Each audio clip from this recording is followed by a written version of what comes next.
Welcome to the Wonder Woman Club podcast. We bring you conversations that will inspire, empower, and educate you to thrive both in business and in life. My name is Vash Naidu, and I'm your host, an intuitive fempreneur coach and the founder of the Wonder Woman Club, a global community of phenomenal women doing phenomenal things in the world. Let's get started.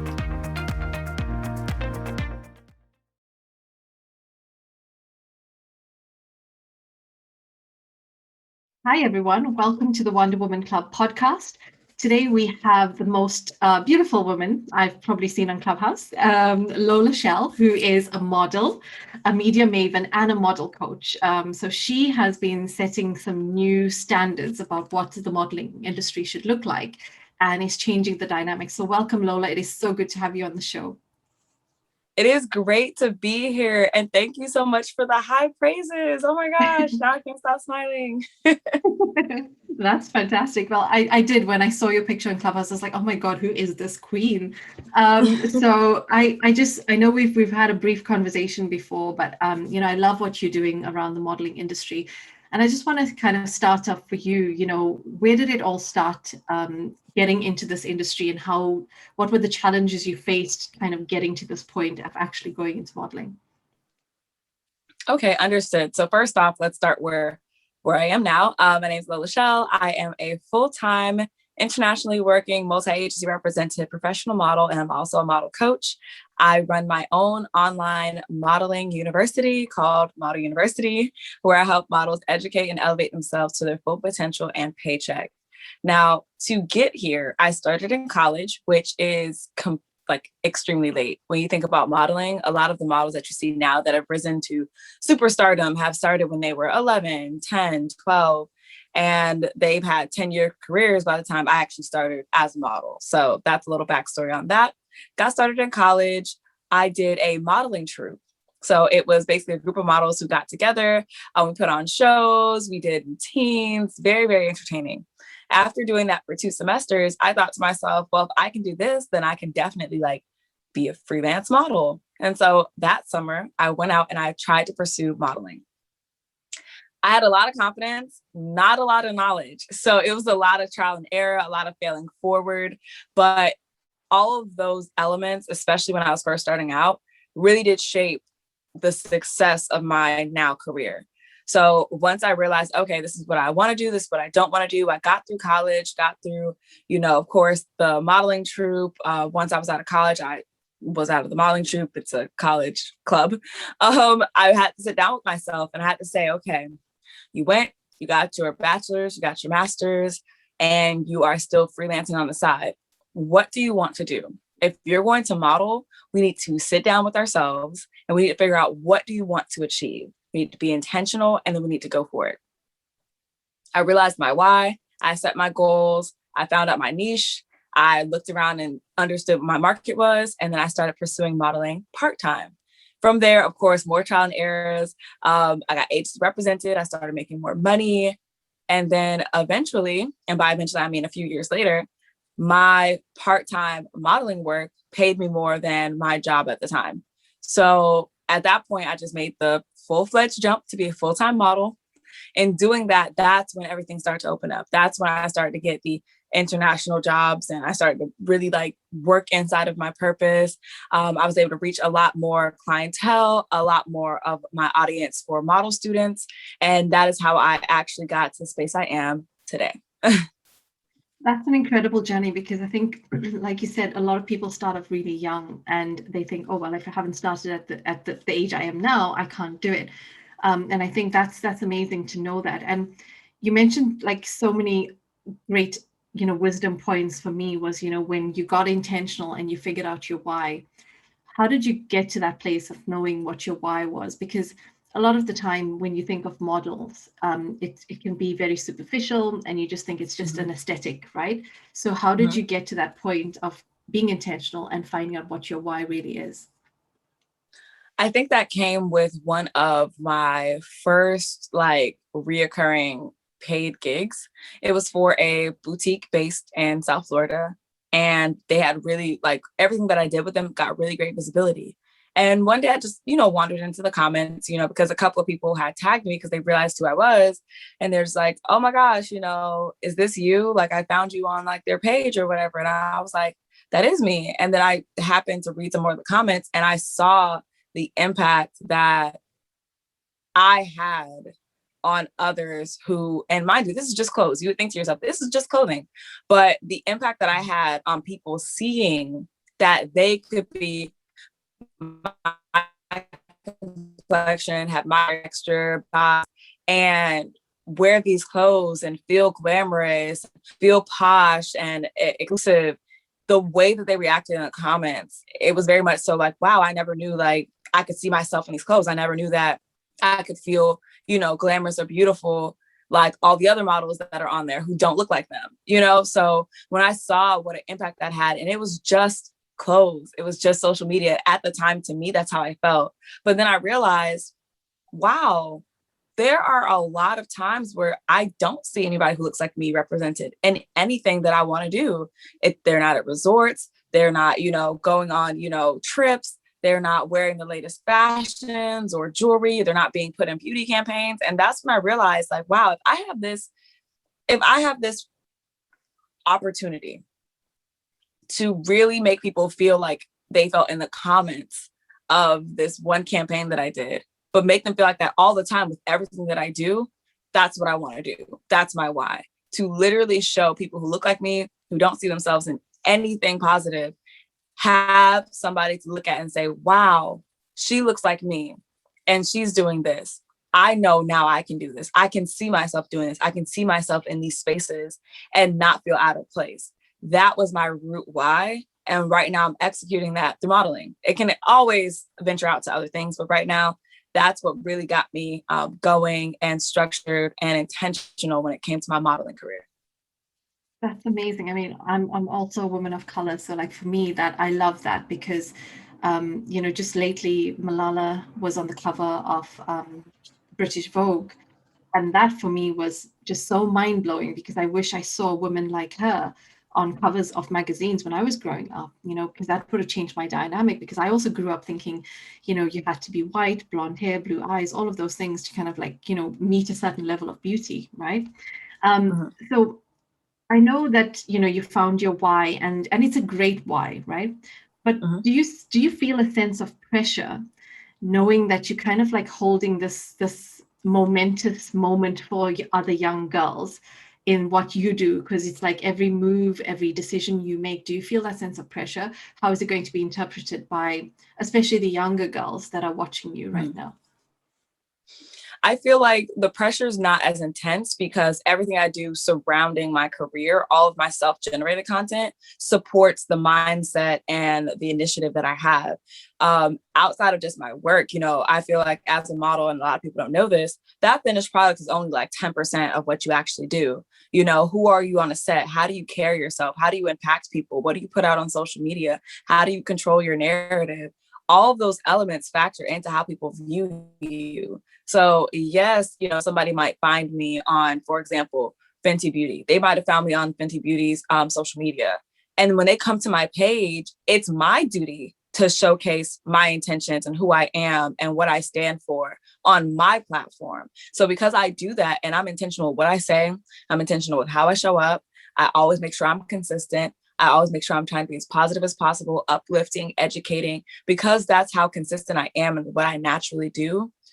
It doesn't matter what somebody sees as far as campaigns, which is never going to be outlandish, simply because of my intentions. After they see the aesthetics, after they get past the pretty face, when they actually find me, I am meeting them with all of the other intentions that I have, which supports me more so than putting all the pressure on, okay, every finished product that I put out there has to speak this message. And it's like, no, my finished product is supposed to be helping me to get more clientele and sell more things to people who look like me and have a positive representation.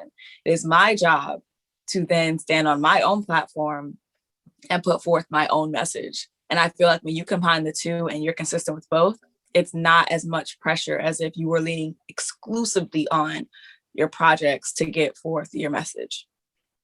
That's awesome. And I know you touched on, like, being intentional and what goes on behind the scenes, because a lot of the times, yeah, we do see the pretty photo and that's it. And then we're like, okay, but what else happens behind that? And with your modeling school, you work with up and coming models, and how do you show them how to be intentional in what they do? How do you guide them in that process? So I think it's so funny because the university has 3 different levels. We have an associate's, a bachelor's, and a master's. And in each of those levels, I tap into generally the same things, but just in some phases deeper than others. Overarchingly, I normally just work on mindset. When it comes to being intentional, and I've said this analogy to people on my free classes, people on my programs, you have to have a solid foundation. How do you get a solid foundation? You have to have your why, your goals, your niche, your market. Those things all work together. I always use the car analogy. If you're in a car, the why is your gas, the goals are your destination. If you have why, which is gas, but no destination, no goals, you'll just be going aimlessly in circles and circles throughout your entire career with no end point in sight. But if you have goals, your destination, and no gas, why, you will never reach your final destination. When I paint that picture just in my free classes, I've said that a million times in interviews, everything, that's the first step to mindset work on how to be intentional. Because now I'm showing you the weight of why you need a strong why and strong goals. As long as I can help you realize the function of that, the severity of having that to start. From there, in my other programs, especially my paid programs, we start to work on intentionally goal setting, SMART goals, building out what an actual goal looks like. Then from there, we're going through mindset blocks that a lot of models have, how to remove those. So at different levels, I get into it much deeper than others because, of course, the higher the program, the more touch points, the more of me you get. But at its base level, I always try to alert models of the severity of your goals and your why. And if you want your career, which is the car, to go anywhere productively, you have to have both. So that's how I do it.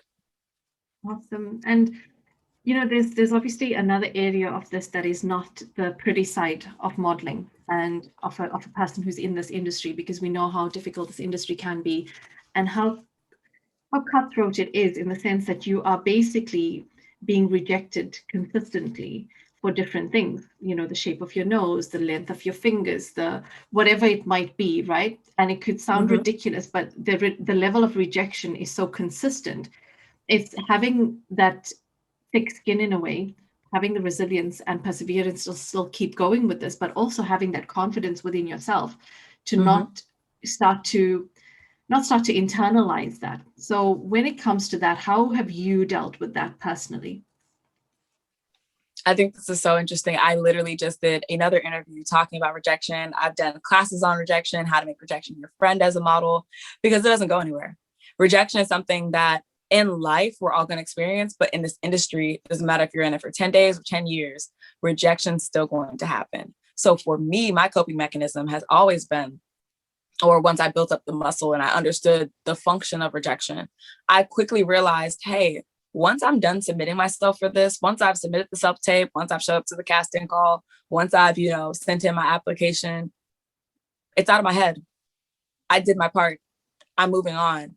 I do my absolute best not to get hung up on, oh, well, I get a call back, or, oh, well, I get booked for this. No, I have to have the wherewithal to understand I've done everything I can to get to this point. If I don't get the job, if I don't get the call back, whatever the case may be, only thing I can do is say to myself, okay, I submitted myself to 10 jobs. I only booked 2. Let me see how I can improve what I am putting out in order to increase my bookings.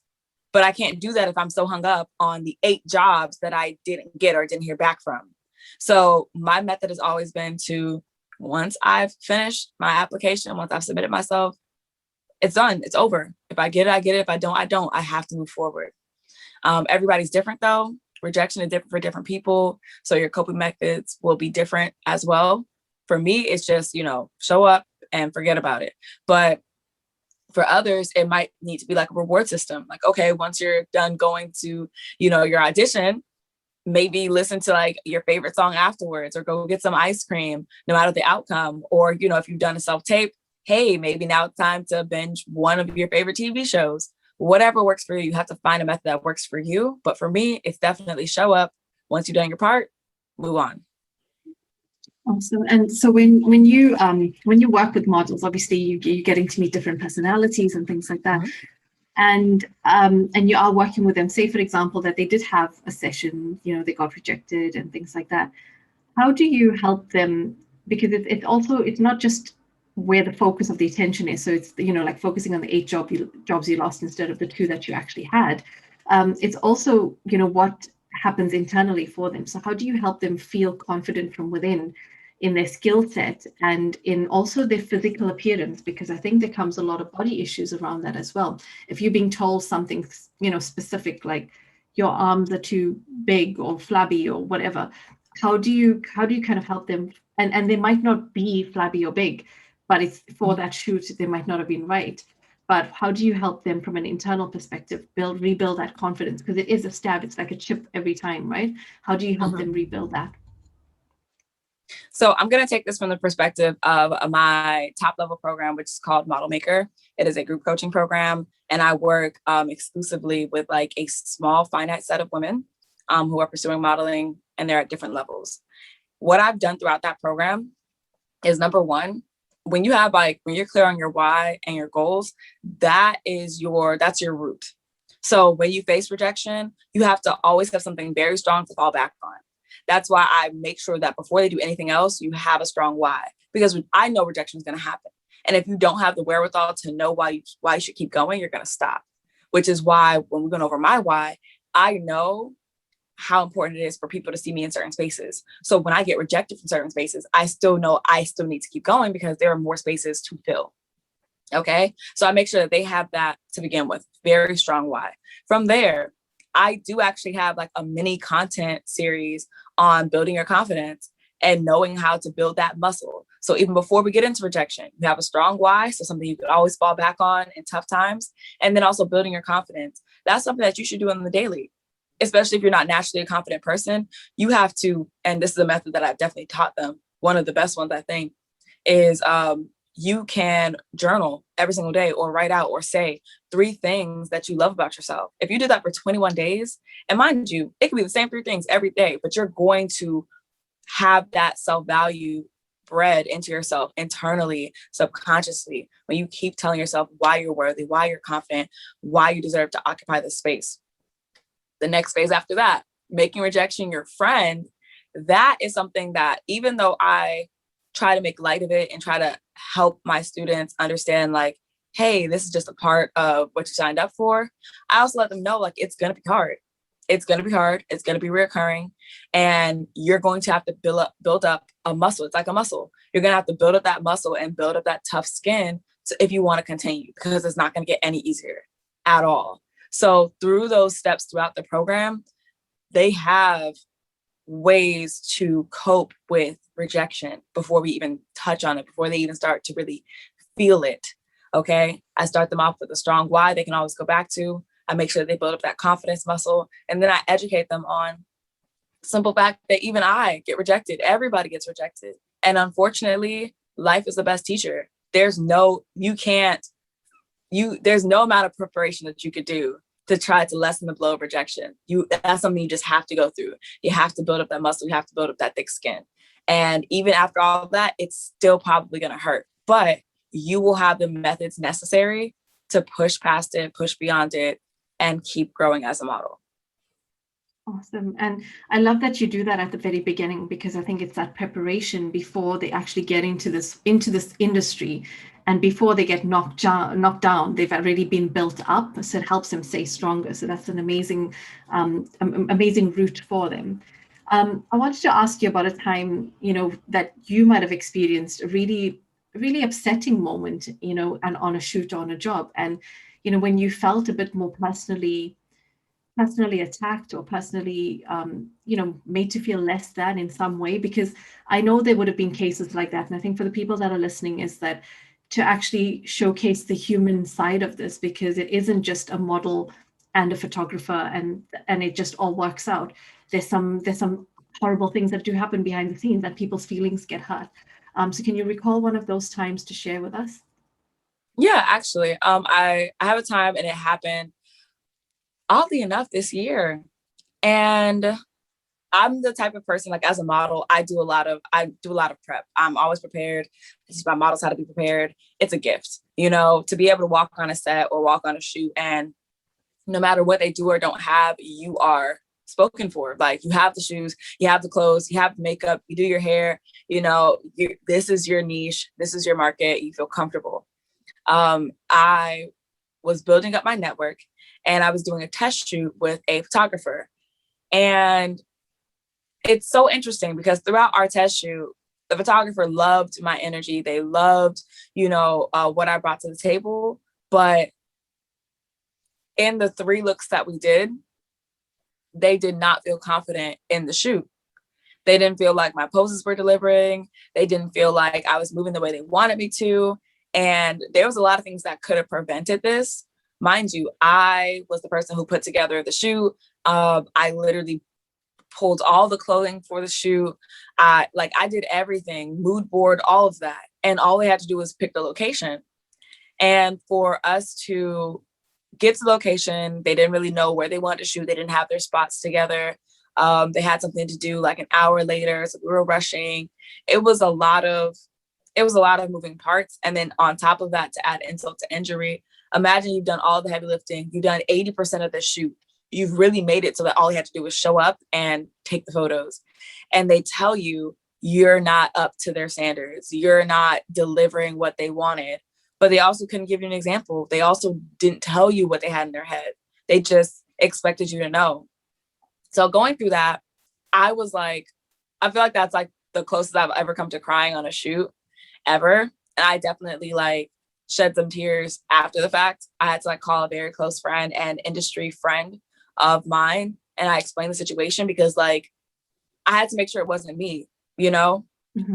A lot of times when it comes to situations like that, especially in the industry, you have it's the first reaction is to think that it's you naturally, because how could this industry professional, be at fault at all?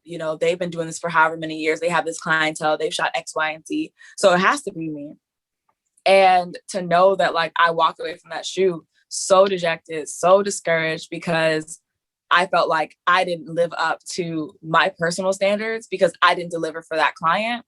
It was super, super, super detrimental. But even in that, I turned that around, and I actually shared that with my model maker students, the ones who are in my group coaching program. I took that moment and I let them know that even after I've gotten to this space in my career, I've shot for brands that they loved and my face has been seen over 1 billion times. Even after that, I too can still go through a moment where this industry had a way of breaking me down or breaking my spirit or making me feel lesser than, or that I wasn't who I am and who I continue to be. And if that can happen to me at this stage, know that you're not alone with what you're going through. It doesn't fade away. It doesn't go away. But this is a moment that you can really see that it's up to you and how you handle it. So I just took that entire experience and I just poured it into a learning lesson for my students. And small fun fact, that same photographer worked with me again. So clearly I didn't do that bad, but I made it up the second time that we shot. So yeah. That is a tough one. I think I probably would have been the same as you, probably held it together so that I didn't break down on set, but then afterwards I would have called a friend and cried, because Yep. it's really it's that level of professionalism, being in a difficult situation when you're at work and you just hold it in, just don't let them fall off your eyelids, and then you kind of afterwards you can break down. And I think that's such an important aspect of it as well, is having trusted peers, trusted support systems around you. Not just in modeling, but in everything that we do, we've got to have trusted people that we can turn to, that will be able to support us and help us recognize sometimes if we should have done something better, or also if actually it was just out of order sometimes, because you need those truth tellers, right? The ones that will say, actually, you should have actually done better. There was something you could have done. So thank you for sharing that. And I think that's a great lesson for everyone to learn, is that no matter where you are, you can always get a knock back. And it's no matter how many times you get down, you still got to pick yourself up. It's that next time you pick yourself up, what does that look like? I just wanted to touch on another thing around, with modeling comes, the aesthetic side of things, Mm. and what do you help the coaches understand about their bodies? Because there's a lot of body confidence issues around in the world right now. And Mhm. models also go through this. A lot of people don't think that they do. Models also go through this. So when it comes to body confidence, how do you help the models and up and coming models to prepare themselves for kind of the feelings that they might have? In the time of starting, you could be the most confident person, but going through the industry, you can become the most dejected, demoralized person who has lost complete self-worth because of all the rejection and everything else. So how do you help them cope with their body issues and to see themselves still as lovable and valuable, as opposed to just being a piece of something someone just wants to look a certain way, do a certain thing, and act a certain way? Okay, so I'll explain how I do that for like just people in general, and then how I do that for like my actual students. So this is why I'm always talking about the foundation. I always, always, always, always, always talk about the foundation, because when it comes to body consciousness and how you look inside this industry, that's just never going to go away because it's part of the job. But if you know, based on how you look, your shape, your size, color, creed, hair texture, goals, why, you can find a niche that supports that. A lot of times, and granted, even if you are in the right niche, you could still come across people who are a little crude when it comes to your body image. But a lot of times you'll have models who will go after a specific niche that is probably one of the like most scrutinizing niches possible. A lot of models go for fashion and editorial. And even in that space with the models who are a perfect fit, it's difficult. And I feel like if models, this is what I try to help them do. If you actually understood what you have right now, your body size, whatever it looks like, and you found a niche that worked for that, an area in the industry, because there's a space for everybody. There's space for everybody. And I've said that the entire time I've been coaching. If you find the space that supports what you look like, the amount of dejection and rejection that you go through will be significantly less. Will it disappear? No, it's never going to happen. But it will not be as harsh as if you keep trying to go to niches where you have to look a certain way, especially if you don't already look that way. Now, with my actual students, especially the ones that are inside of the group coaching program, I actually added a wellness center because my students inside of the group coaching program were just like, hey, we want to like, maybe not change our entire body, but we want to make sure like, we're pretty toned or we look good for the size that we are. I put together an entire wellness center. I talked to my personal trainer. He put together like 12 workouts. They have a month worth of workouts. I've done stuff for like, their yoga. They have yoga, sound meditations. They have things for like nutrition, recipes, everything, because your health is really 80% diet, 20% of your physical regimen. So whether it's understanding a niche that's going to embrace what you look like, or just having a healthy balance of how to work towards the body that you want, I try to provide both for my students without making them feel like they have to look a certain way, because they don't. They don't. You can be successful no matter how you look. So I do my best to kind of pivot away from, the body negativity. And I just try to show them a path that's going to embrace what they have. Yeah, no, that's brilliant. I think that's the thing. It's like letting people know in general, not just models, that it's okay to be the way you are in your own skin and your body. And the first thing you need to do is to accept yourself, rather than seeking the approval and acceptance of others. It's to accept yourself. On a larger scale, that makes such, when we think of young girls, that seeking of validation and approval from others, by the comments and the likes, especially on social media, can become really, really challenging. And also in that sense, you can get 150 likes and 150 positive comments, and you can get one that calls you fat, or one that says, your nose looks ugly or something. And that one comment is the one thing you'll focus on, and that one thing will damage you in so many ways. So I think that body confidence is knowing that wherever you are in your life and in your journey, you can obviously take care of yourself, get better, healthier, fitter, and however you want to shape your body, you can, according to your genetics as well. But it's that kind of like recognition that it's okay to accept yourself through all stages as well as you grow through all of that. So thank you so much. I think this has been such an amazing insight into the modeling industry. And, I just appreciate that you've taken the time to discuss this with us. And I know that you're doing amazing things with a lot of amazing young women. And do you also coach men as well? I do. For whatever reason, men think that because like my brand colors are like purple and like, because women naturally gravitate towards me that I don't coach men, but I do. Everything I teach is gender neutral, guys. Yeah, that's amazing. So yes, we appreciate you being on here and sharing your insights into the industry, and we'll be following you as I do anyway, following your career. But yeah, we'll post up all the links to all of your programs and everything else beneath the podcast. So thank you for listening and thank you for joining us today. And I hope to speak to you again, and we can talk more about another issue at some point.